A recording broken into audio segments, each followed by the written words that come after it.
Assalamualaikum warahmatullahi wabarakatuh. Kali ini kita akan membahas tentang kasus pembunuhan yang pernah menggegerkan warga Perancis pada tahun 1933, yang mana pembunuhan ini dilakukan oleh dua bersaudara, yaitu Kristen dan Lia Papin. Kristen dan Lia Papin adalah dua kakak beradik yang tega membunuh istri dan putri majikannya sendiri pada tanggal 2 Februari tahun 1933 di Perancis.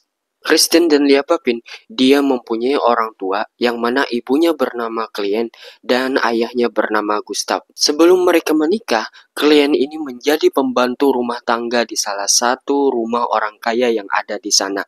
Dan Klien ini pernah dirumorkan pada saat itu. Dia pernah dirumorkan dan dipitnah bahwasanya dia itu berselingkuh dengan majikannya.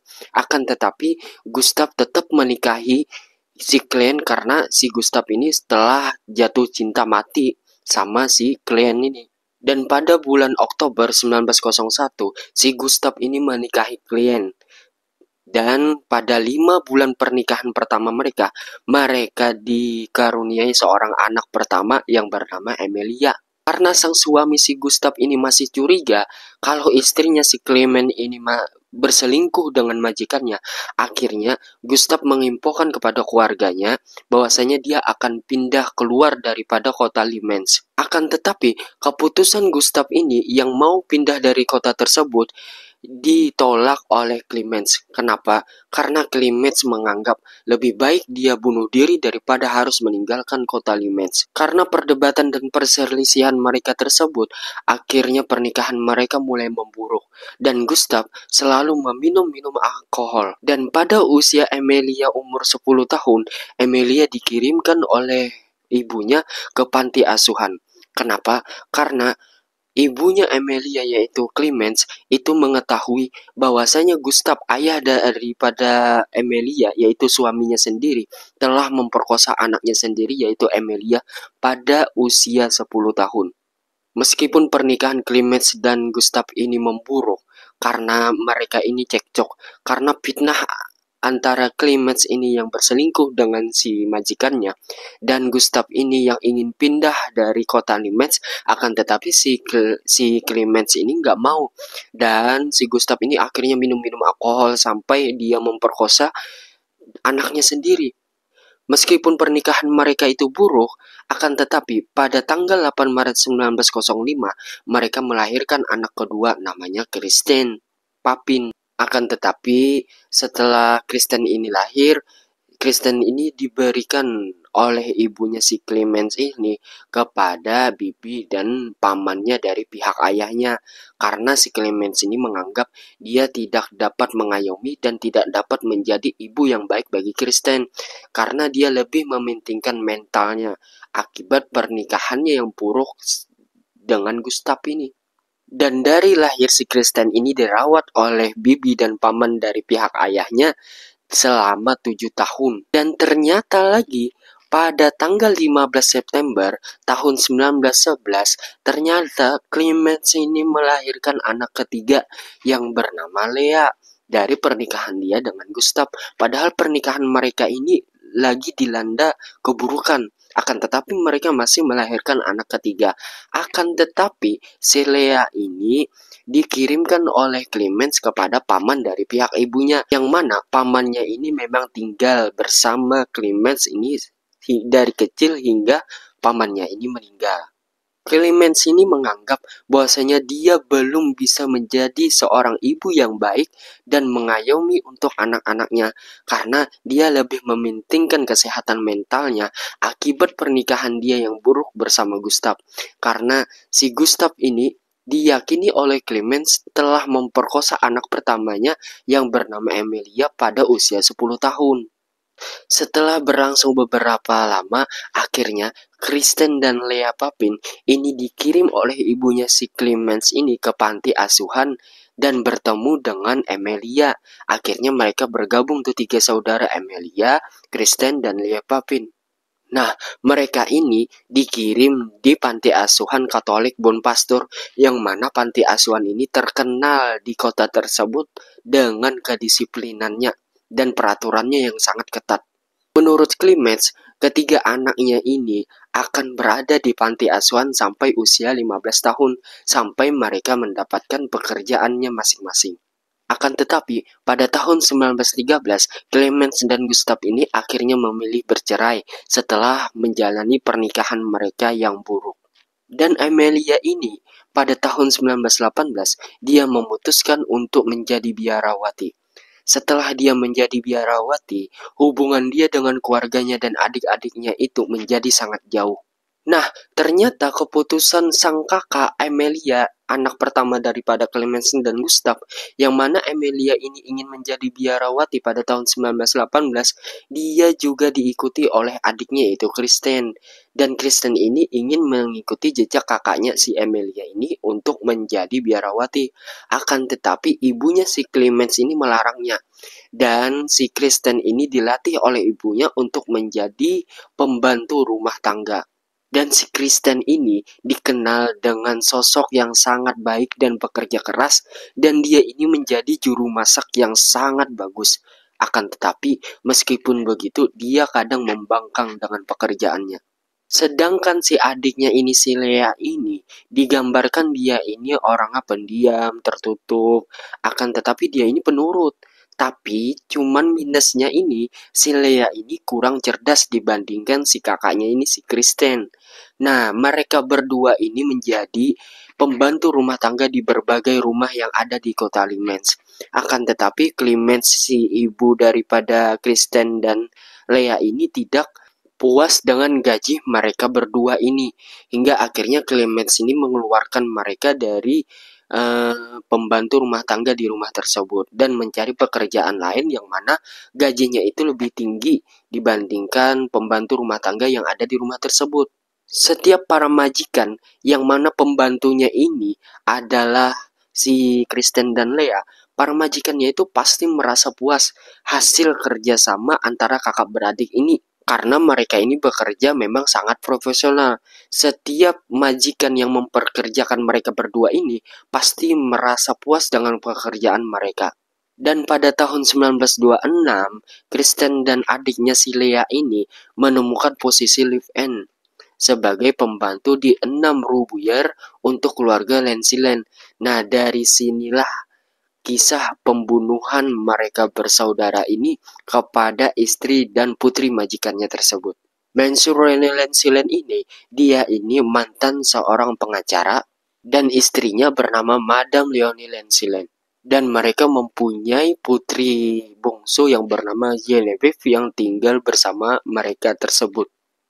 Yang mana Genevieve ini sudah menikah. Dan setelah beberapa bulan si Kristen ini bekerja dengan keluarga Lensilen, si Kristen ini bekerja dengan sangat baik, yang mana keluarga Lensilen ini sangat puas dengan pekerjaan Kristen. Akhirnya si Kristen ini meyakinkan Madame Lensilen untuk mempekerjakan adiknya si Lea ini menjadi pembantu kamar. Akhirnya, Kristen dan Lea ini bertemu kembali menjadi pembantu rumah tangga di keluarga Lensilen. Dan mereka ini bekerja dengan sangat baik, sehingga majikannya ini yang bernama Madame Lensilen ini merasa sangat puas dengan pekerjaan dua kakak beradik ini. Mereka bekerja dengan sangat lama di sana. Nah, dan setelah beberapa tahun mereka ini bekerja di keluarga Lensilen, entah kenapa Madame Lensilen ini tiba-tiba depresi. Nah, akibat depresinya itu dia selalu melampiaskan kepada keluarga Papin ini, kepada si Kristen dan Lea Papin ini. Dan kondisi Madame Leonie ini sangat memburuk karena depresinya, sehingga keluarga Papin ini menjadi fokus sasaran si Madame Leonie ini. Nah, disinilah awal muawal dari kasus pembunuhan kakak beradik yaitu Kristen dan Lea, akibat karena ulah daripada majikannya itu sendiri, yang mana majikannya ini mengalami depresi yang sangat buruk, sehingga dia ini selalu melampiaskan depresinya ini kepada kedua kakak beradik ini, si Kristen dan Lea ini. Si Madam ini selalu memfokuskan dan melampiaskan depresinya ini kepada kakak beradik ini. Bahkan dia ini selalu mengeluarkan kata-kata kasar. Bahkan dia ini selalu melihat pekerjaan kedua kakak beradik ini, si Kristen dan Lea ini, selalu diperhatikan oleh si Madam ini. Bahkan dia selalu mengeluarkan kata-kata kotor kepada kedua kakak beradik ini. Sampai berada di puncaknya, di puncak depresinya, si madam ini ternyata pernah melakukan serangan-serangan fisik kepada kakak beradik ini. Sampai yang paling parah itu membenturkan kepala kakak beradik ini ke dinding.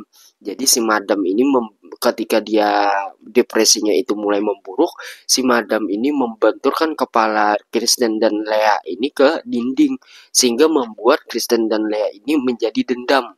Karena serangan fisik dan kata-kata kotor itu selalu keluar dari madam Lensilen ini, akhirnya dendam kedua kakak beradik ini mulai puncaknya. Nah, pada malam hari Kamis, tanggal 2 Februari 1933, Monsieur Lensilen ini, sang suami ini seharusnya bertemu dengan istrinya si Madame Lensilen ini dan putrinya Genevieve untuk makan malam di salah satu keluarga mereka di tempat yang lain. Ketika Madame Lensilen ini dan anaknya ini tadi pulang berbelanja, mereka mendapati bahwasanya listrik di rumah mereka itu mati. Akhirnya mereka memanggil dua suster papin ini, yaitu si Kristen dan adiknya si Lea ini, untuk menjelaskan kenapa listrik di rumah mereka ini mati.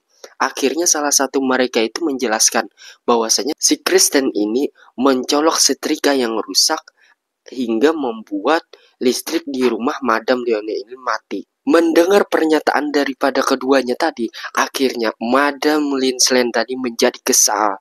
Dan pada puncaknya, Madame Linslen tadi menyerang kedua suster papin tadi. Dan malam itu terjadilah perkelahian antara keluarga Madame Lensen dan putrinya dengan suster papin. Mereka berkelahi di lantai pertama. Si Kristen tadi menerjang anaknya Madame Lensen, yaitu Genevia, dan mencongkel matanya Genevia tadi. Sedangkan si adiknya yaitu Lea, dia menerjang dan mencongkel matanya Madame Lensen atas perintah daripada kakaknya yaitu Kristen. Di tengah perkelahian mereka, Kristen tadi berlari ke bawah ke dapur, mengambil pisau dan palu dan dibawa dia ke atas untuk membabi buta keluarga daripada Madame Lenslen tadi. Dia menggunakan kedua senjata tadi, pisau dan palu tadi, untuk menebas dan memukul keluarga Madame Lensen tadi dan putrinya Genevia. Sedangkan adiknya si Lea tadi diperintahkan oleh Kristen tadi untuk mengambil timah yang besar dan berat tadi untuk memukulkan timah tadi itu ke kepala Madame Lensen dan Genevia tadi. Sampai-sampai mereka memutilasi keduanya, memutilasi paha dan bokong kedua daripada keluarga Lensen tadi. Setelah beberapa lama perkelahian tersebut, akhirnya si suami Madame Lensen itu, yaitu si Monsieur Lenselin, pulang ke rumah. Dan dia mendapati rumahnya tersebut gelap gulita dan kosong. Akhirnya dia berpikir bahwasanya istri dan anaknya itu ada di keluarga yang lain, yaitu acara makan-makan. Akhirnya dia mendatangi keluarganya tersebut dan mendapati bahwasanya istrinya si Madame Lensen dan putrinya Genevia ini tidak ada di pesta keluarganya tersebut. Pesta makan-makan keluarganya tersebut tidak ada. Akhirnya sang suami ini pulang ke rumah pada pukul 7 malam bersama menantunya, suami daripada Genevia tadi. Setelah mereka mencari-cari, ternyata dari semua ruangan yang gelap itu hanya ada satu kamar yang terang, yaitu kamar suster papin tadi. Dan setelah mereka membuka-buka, ternyata tidak bisa nih. Oh, ternyata saudara papin tadi mereka itu sudah mengunci pakai baut dari dalam, hingga Madame Lensen, suami daripada Madame Lensen tadi dan menantunya itu nggak bisa masuk. Akhirnya mereka itu menimbulkan curiga nih. Kenapa nih tidak bisa dibuka nih kamarnya ini? Sedangkan semuanya itu juga gelap. Dan istri dan anaknya itu juga nggak ada di pesta makan-makan keluarganya di lain gitu. Nah, setelah itu mereka menimbulkan kecurigaan, mereka melaporlah ke polisi. Nah, setelah mereka melapor ke polisi, akhirnya para polisi itu datang. Dan setelah itu, para polisi itu memanjat tembok di belakang taman rumah daripada Madame Lensen tadi. Setelah dibuka, Dar, akhirnya mereka terkejut. Para polisi dan suami daripada Madam dan menantunya ini terkejut. Terkejutnya karena Madam Lansen ini mati mengenaskan dan tidak dapat lagi dikenali. Matanya itu dicongkel keduanya dan matanya itu ditemukan di sel di leher yang dipakainya. Sedangkan anaknya Genevia tadi juga mati mengenaskan dan tidak dapat dikenali. Dan mata Genevia itu ditemukan di bawah jasadnya dan satu lagi di lorong ujung. Nah, suami Madam Lansen tadi mengira bahwasanya Suster Papin tadi itu mengalami nasib yang sama hingga mereka mencari-cari Suster Papin dan naik ke atas kamar mereka. Nah, setelah mereka itu menemui kamar Suster Papin, akhirnya akhirnya mereka mendobrak karena kamar Suster Papin tadi itu dalam keadaan terkunci. Nah, setelah didobrak, ternyata mereka menemui bahwasanya Suster Papin tadi tidur dalam keadaan telanjang. Mereka berdua tadi siapa? Si Kristen tadi dan si Lea. Nah, mereka tidur dalam keadaan telanjang dengan memegang palu yang masih berdarah dan memegang pisau. Setelah diintegrasi oleh kepolisian, akhirnya mereka mengakui bahwasanya merekalah yang melakukan pembunuhan terhadap Madame Lanson dan anaknya tadi si Genevia tadi. Terkejutlah suaminya tadi. Kenapa nih mereka melakukan pembunuhan?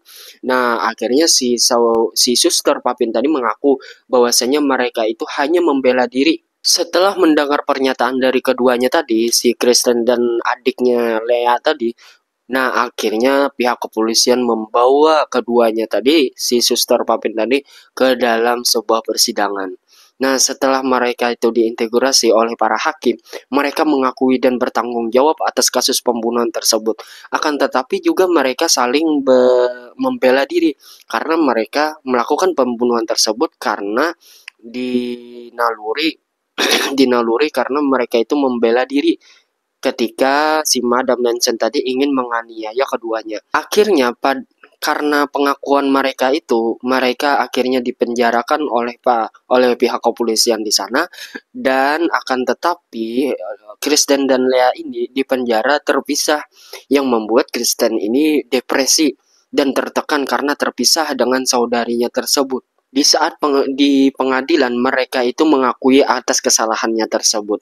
Akan tetapi pengacara daripada Suster Papin yang kedua ini, mereka menganggap bahwasanya Suster Papin ini tidak bersalah karena mereka ini menganggap bahwasanya Suster Papin ini mengalami gangguan jiwa dan gangguan mental.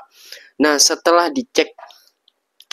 itu, pengadilan tersebut mengirimkan 3 dokter sekaligus untuk mengecek psikologis daripada keduanya ini, si Kristen dan Lea tadi yang Suster Papin tadi.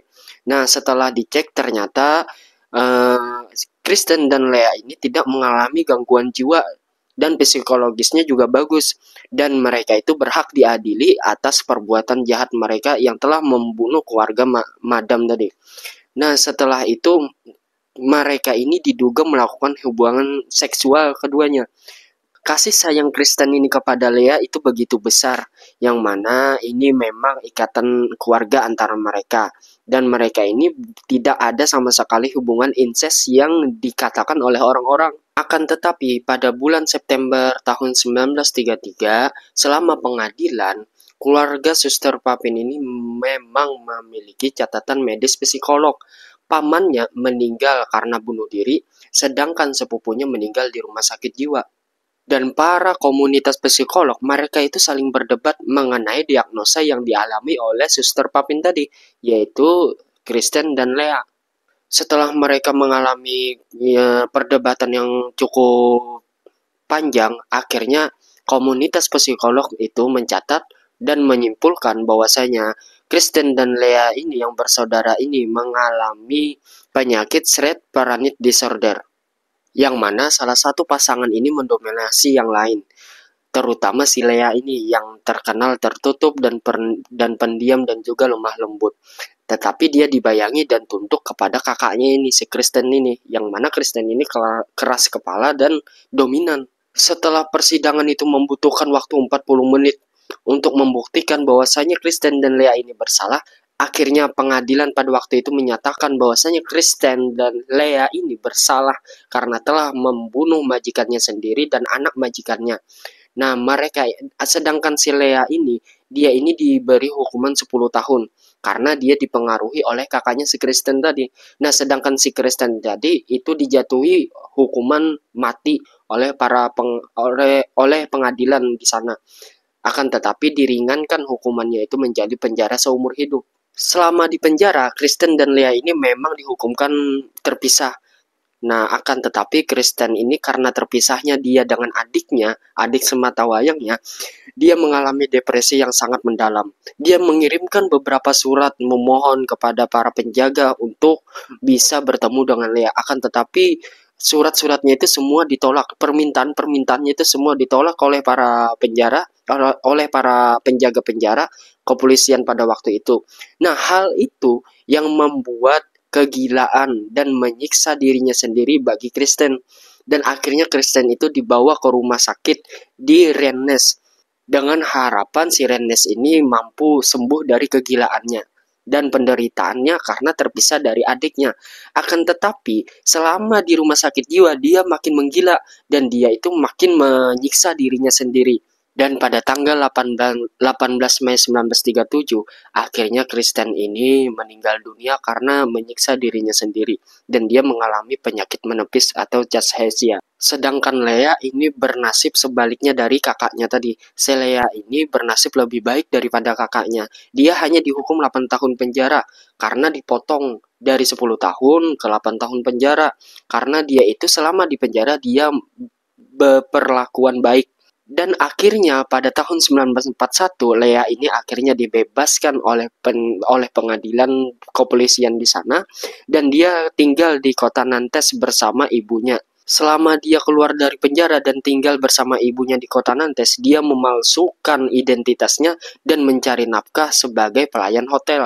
Itulah tadi kisah dua bersaudara yang membunuh majikannya dan putri majikannya sendiri karena membela diri. Akan tetapi tetap hukum berlaku, mereka tetap diadili. Akan tetapi si kakak ini meninggal dunia, sedangkan si Lea ini jauh hidupnya itu lebih baik. Dan beberapa sumber mengatakan bahwasanya Lea ini meninggal tahun 1982. Karena kisah Lea dan Kristen tadi, banyak para produser film Prancis yang memfilmkan kisah mereka berdua tadi. Salah satunya yang memfilmkan kisah mereka berdua tadi adalah produser film Prancis yaitu Claudie Ventura. Nah, Claudie Ventura tadi mengklaim dia menemukan Lea tinggal di sebuah pusat perawatan di Prancis pada tahun 2000 saat membuat film Enquête des Papin. Nah, wanita yang ia klaim sebagai Lea tadi telah menderita stroke yang membuatnya lumpuh sebagian dan tidak dapat berbicara. Dan dia mengklaim juga bahwasanya si Lea tadi meninggal pada tahun 2001. Itulah tadi kisah dua saudara pembantu ya atau yang sering dinamakan Suster Papin yang membunuh majikannya sendiri dan putri majikannya karena membela diri mereka sendiri. Jangan lupa like, subscribe, dan komen untuk mendapatkan informasi-informasi dan cerita-cerita yang lainnya. Terima kasih. Assalamualaikum.